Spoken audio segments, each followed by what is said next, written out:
आप सभी का स्वागत है चैनल वॉच विद आर्या में। आज हम बात करने वाले हैं राहु की बात करेंगे। राहु 7th हाउस में, और ये बात होगी कर्क लगन के लिए, यानी कि कैंसर लगन के लिए, जिनके फर्स्ट हाउस में 4 नंबर लिखा रहता है उनके लिए। तो अगर राहु कर्क लगन के लिए 7वें भाव में है तो क्या इफ़ेक्ट होगा उस राहु का आपकी लाइफ पर, इस बारे में करेंगे चर्चा। तो कर्क लगन में राहु 7वें भाव में रहेगा मकर राशि में, और जो मकर राशि है वो है शनि की काफ़ी एग्रेसिव राशि। इस राशि में राहु कुछ फल तो अच्छे देता है, लेकिन कुछ जगह प्रॉब्लम भी क्रिएट कर सकता है। ऑल्दो कोई सीधा ऐसा फल नहीं कह सकते कि ऐसा ही होगा, उसके लिए हम एनालाइज करेंगे। चलिए स्टार्ट करते हैं। तो मकर राशि सैटर्न की एग्रेसिव राशि है, तो पार्टनर जो है आपका एग्रेसिव होगा। यहाँ पर दिक्कत क्या है? संबंधों में शुद्धता की। आपकी जो प्रेम संबंध है उनमें शुद्धता की कमी हो सकती है अगर आपकी कुंडली में जो बृहस्पति है, जुपिटर जो है या शुक्र है, वो बली नहीं है। इस जगह पर राहु की इस पोजीशन में कुंडली में जुपिटर बली होना प्रेम संबंधों के मामले से, शादी के मामले से ज़रूरी लगता है। या तो जुपिटर आपका जैसे कि कर्क लगन में धनु राशि में हो, या फिर तीसरे भाव में जुपिटर बैठा हो। तीसरे भाव में जुपिटर अगर बैठा होगा तो पंचम दृष्टि डालेगा 7वें घर में। या फिर जुपिटर कहीं बैठ जाए 11वें भाव में, तो 11वें भाव में जुपिटर जो है डालेगा 9वीं दृष्टि अपनी। 9वीं दृष्टि डालेगा जुपिटर अपनी 7वें घर में। और या तो ऐसा हो जाए कि जुपिटर बैठा है 11वें भाव में और शुक्र बैठा है उच्च का होकर 9वें भाव में, तो यहाँ डबल बेनिफिट मिल जाएगा। डबल बेनिफिट कैसे मिलेगा कि जो बृहस्पति है वो तो 9वीं दृष्टि डाल ही रहा है 7वें भाव में, साथ ही शुक्र भी उच्च का हो जाएगा, और शुक्र और जुपिटर इनका परिवर्तन योग हो जाएगा।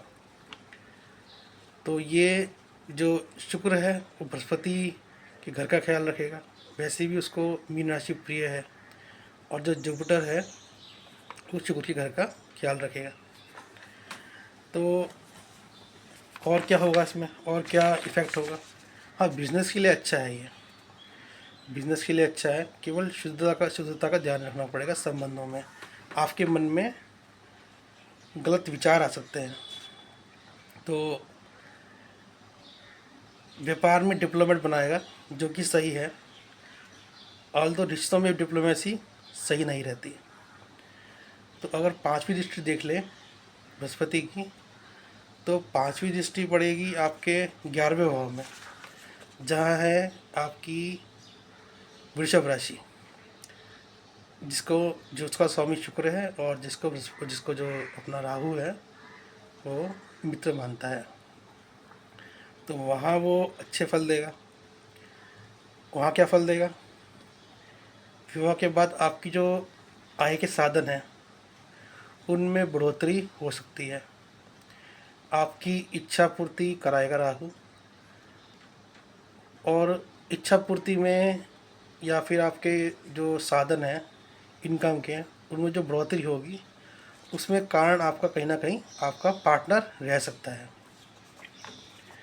अब राहु की बात करें 7वीं दृष्टि की, तो हम राहु की 7वीं दृष्टि जो है कैलकुलेट नहीं करते, क्योंकि फर्स्ट भाव में बैठा होगा केतु राहु हमेशा आमने सामने बैठते हैं। तो केतु की 7वीं दृष्टि भी कैलकुलेट नहीं करते, और राहु की 7वीं दृष्टि भी कैलकुलेट नहीं करते।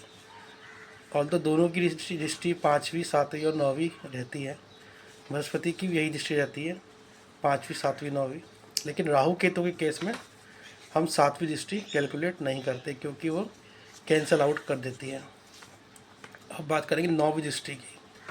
तो राहु की 9वीं दृष्टि पड़ेगी तीसरे भाव में, जहाँ आपकी राशि है कन्या राशि। तो यहाँ भी अच्छे ही परिणाम देगा राहु।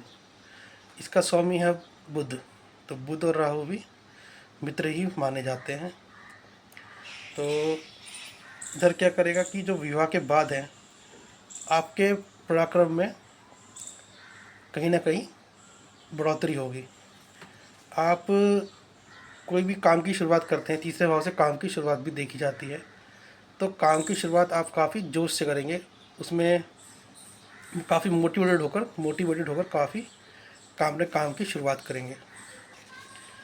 और कम्युनिकेशन इंडस्ट्री है, इसमें हेल्प करेगा राहु आपको। तो तीसरे भाव से आप कम्युनिकेशन इंडस्ट्री भी देख सकते हैं। ये तीसरा भाव जो है आपका फॉर्मल कम्युनिकेशन का भी रहता है। फॉर्मल कम्युनिकेशन मतलब जो आप हम लोगों से करते हैं, दूसरे लोगों से करते हैं, फैमिली की बात नहीं कर रहा, या फिर मन की बात नहीं कर रहा, जो हम फॉर्मली कम्युनिकेट करते हैं। और ऐसा राहु जो है लोगों को अपनी बात मनवाने पर विवश कर देता है, क्योंकि जो आपकी बोलने की जो कला है, फॉर्मल कम्युनिकेशन की बोलने की कला, उसको इस तरह का कर देता है कि आप लोगों से अपनी बात मनवाने में एक्सपर्ट हो जाते हैं। कहीं ना कहीं आप अपने लोगों से अपनी बात मनवा पाते हैं। तो राहु का ये इफेक्ट था 7वें भाव में। तो केवल एक ही जगह कमी दिखाई देती है, शादी को लेकर, प्रेम संबंधों को लेकर। अगर वहाँ कहीं ना कहीं कुंडली में आपकी बृहस्पति या शुक्र या फिर बुध भी कहीं बली हो जाए, काफ़ी बली हो, तो मन में विचार आएंगे, बट ऐसा व्यक्ति उस तरफ जाएगा नहीं। तो आपको वीडियो कैसी लगी, और आपको कुछ जानना हो तो आप हमसे संपर्क कर सकते हैं। और वीडियो को करें लाइक, शेयर और सब्सक्राइब। Thank you.